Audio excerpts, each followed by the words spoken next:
Достар сәлем.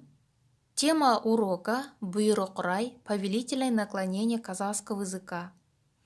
Прежде чем начать урок, хочу сказать всем большой рахмет за подписку, за лайки, за комментарии. Подписывайтесь на мой канал, чтобы я дальше для вас могла снимать уроки. Ал енді бастайық. Достар, обычно, когда мы проходим такую тему, мы с вами рассматривали первое, второе, третье лицо, все сразу. Но в этом уроке мы рассмотрим только первое лицо в единственном числе и первое лицо во множественном числе. Повелительное наклонение первого лица «мен», «я» единственного числа образуется таким образом. Во-первых, оно выражает волю говорящего о совершении определенного действия. После гласных добавляются суффиксы «ен», «ен». Например, «баста», «начинай», «мен бастайын», «давай я начну». Следующий глагол «биле», «танцуй», «мен билейін», «давай я потанцую». После согласных звуков добавляется суффикс «айын», «еен». «Отыр», «садись», «мен отырайын», «дай я сяду». «Іш», «пей», «мен ішейін», «давай я попью». Теперь обратите внимание на эти примеры. Глаголы заканчиваются на гласный звук. «Давай я поработаю», «мен жұмыс істейін». «Мен жұмыс істейін». «Давай я покушаю», «мен тамақ жейін». «Мен тамақ жейін». «Давай я поищу», «мен іздейін». «Мен іздейін». «Давай я посмотрю», «мен қарайын». «Мен қарайын». Слово «қара» оно твердое, да? Поэтому добавляется суффикс «ын». «Давай я прочитаю», «мен оқиын». «Мен оқиын». Здесь корень «оқы», звук буква выпадает и пишется «ын». «Мен оқиын». Давай я остановлюсь. «Мен тоқтайын». «Мен тоқтайын». Следующие примеры, где глагол заканчивается на согласный звук. Например, «давай я приду». «Мен келейін». «Мен келейін». «Давай я узнаю». «Мен білейін». «Мен білейін». «Давай я принесу». «Мен әкелейін». «Мен әкелейін». «Давай я приглашу». «Мен шақырайын». «Мен шақырайын». «Давай я открою». «Мен ашайын». «Мен ашайын». «Давай я закрою». «Мен жабайын». «Мен жабайын».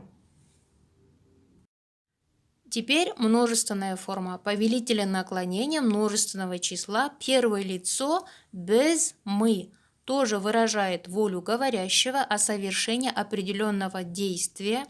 После гласных добавляются суффиксы «йық», «ек». Например, «баста», «начинай», «біз бастайық», «давайте мы начнем».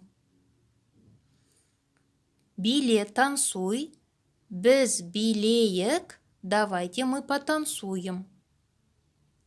После гласных добавляется суффикс «айық», «еек». Например, «отыр», «садись», «біз отырайық», «давайте мы сядем». «Іш», «пей», «біз ішейік», «давайте мы попьем». Примеры в множественной форме. Здесь тоже заканчивается на гласный звук. «Давай мы поработаем». «Біз жұмыс істейік». «Біз жұмыс істейік». «Давай мы покушаем». «Біз тамақ жейік». Біз тамақ жейік. Давай мы поищем. Біз іздейік. Біз іздейік. Давай мы посмотрим. Біз қарайық. Біз қарайық. Давай мы прочитаем. Біз оқиық. Біз оқиық. Давай мы остановимся. Біз тоқтайық. Біз тоқтайық. Достар, теперь примеры, где глагол заканчивается на согласный звук. Например, давай мы придем. Біз келейік. Біз келейік. Давай мы узнаем. Біз білейік. Біз білейік. Давай мы принесем. Біз әкелейік. Біз әкелейік. Давай мы пригласим. Біз шақырайық. Біз шақырайық. Давай мы откроем. Біз ашайық. Біз ашайық. Давай мы закроем. Біз жабайық. Біз жабайық. Вопросительная форма, когда образуется с помощью вопросительных местоимений. В единственном числе, например, что мне делать? Мен не істейін? Мен не істейін? Что мне приготовить? Мен не пісірейін? Мен не пісірейін? Что мне написать? Не жазайын? Не жазайын? Что дать? Не берейін? Не берейін? Куда мне сесть? Қайда отырайын? Қайда отырайын? Во множественном числе. Куда нам прийти? Біз қайда келейік? Біз қайда келейік? Куда нам идти? Біз қайда барайық? Біз қайда барайық? Куда нам поставить? Қайда қояйық? Қайда қояйық? Куда нам лечь? Қайда жатайық? Қайда жатайық? Где нам вас ждать? Сендерді қай жерде күтейік? Сендерді қай жерде күтейік? Вопросительная форма, которая образуется с помощью вопросительных частиц ба-бе, па-пе. Например, мне сделать? Мен істейін бе? Мен істейін бе? Или же можно сказать, мен жасайын ба? Мен жасайын ба? Мне приготовить? Мен пісірейін бе? Мен пісірейін бе? Мне написать? Мен жазайын ба? Мен жазайын ба? Тебе дать? Саған берейін бе? Саған берейін бе? Местоимение мен может стоять скрытно. Мне сесть? Мен отырайын ба? Мен отырайын ба? Теперь во множественном числе. Нам идти? Біз барайық па? Біз барайық па? Нам прийти? Біз келейік пе? Біз келейік пе? Нам спросить? Біз сұрайық па? Біз сұрайық па? Нам принести? Біз әкелейік пе? Біз әкелейік пе? Нам вас ждать? Біз сендерді күтейік пе? Біз сендерді күтейік пе? Теперь рассмотрим отрицательные предложения, отрицательную форму. Оно образуется с помощью суффиксов ма, ме, ба, бе, па, пе. Например, Давай сегодня я не буду работать. Мен бүгін жұмыс істемейін. Мен бүгін жұмыс істемейін. Или же можно сказать, мен бүгін жұмыс істемейінші. Ш смягчает, дает оттенок просьбы. Давай сегодня я не буду готовить. Мен бүгін тамақ пісірмейін. Мен бүгін тамақ пісірмейін.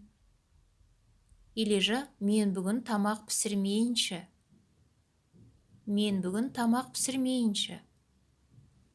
Давай я не пойду в магазин. Мен дүкенге бармайын. Мен дүкенге бармайын. Или же мен дүкенге бармайыншы. Мен дүкенге бармайыншы. Давай я не буду относить книгу. Мен кітапты апармайын. Мен кітапты апармайын. Или же мен кітапты апармайыншы. Мен кітапты апармайыншы. Во множественной форме, например, давайте сегодня мы не будем работать. Біз бүгін жұмыс істемейік.